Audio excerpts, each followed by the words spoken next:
જય સ્વામિનારાયણ. શિયાળો મસ્ત મજાનો શરૂ થઈ ગયો ને ઘરે ઘરે આ બધી વસ્તુ બનતી જ હોય ને બધાને આવડતી જ હોય. પણ આમાં મારી મિસ્ટેક શું છે એ તમારે જરા કમેન્ટ કરીને કહેવાનું છે, અને કંઈક ભૂલ હોય તો પ્લીઝ કહેજો મને.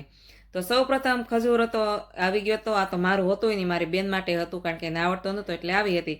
તો બધાય ખજૂરમાંથી ઠળિયા કાઢી લીધા અને બેસી ગઈ રસોડા પર. બેસાય નહીં પણ હું તોય બેઠી છું. અને પછી લઈ લીધું બકડીને એની અંદર નાખી દીધું ઘી.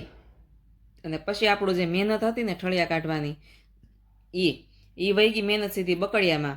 અને બકડિયામાં ગઈ એટલે સીધી તો બહુ હાર્ડ જ હોય, કારણ કે એને આપણે નરમ કરવાની છે. વિડીયો ગમે તો લાઈક શેર અને ફોલો કરી દેજો.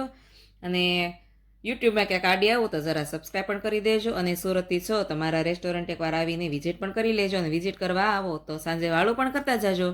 અને મારા ખજૂરને જવું મળી ટીપ્પા, કારણ કે ટીપ્પો જરૂરી છે. કે ઘડાને કેમ ટીપી ટીપીને કરે ને પછી મસ્ત ઘડો થાય, એવી રીતે આને ટીપીને તો જ મસ્ત થાય ખજૂર પાક, કારણ કે આ ટીપ્પાની વસ્તુ છે.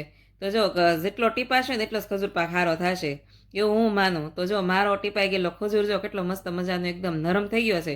અને પછી એમાં વારો હતો માવો નાખવાનો.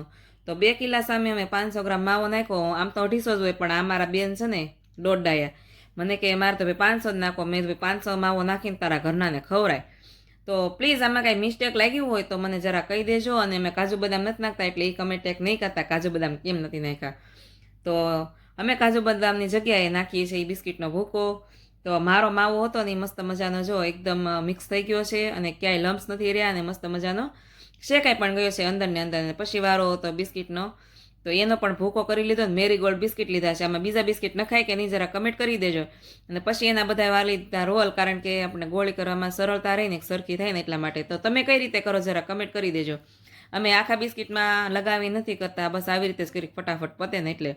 અને પછી એને સીધા નાખ્યા ટોપરામાં નાખ્યા તો મારો દીકરો ખજૂર પાક તો કેટલો મસ્ત મજાનો લાગવા માંડ્યો. અને લુખે લુખો જ ખવાય, ભાઈ આને લુખો લુખો જ ખાવાનો હોય, આને કાંઈ ચટણી યારે ન ખાવાનો હોય. તો ફાઇનલી મારો ખજૂર પાકો તો મસ્ત મજાનો રેડી થઈ ગયો.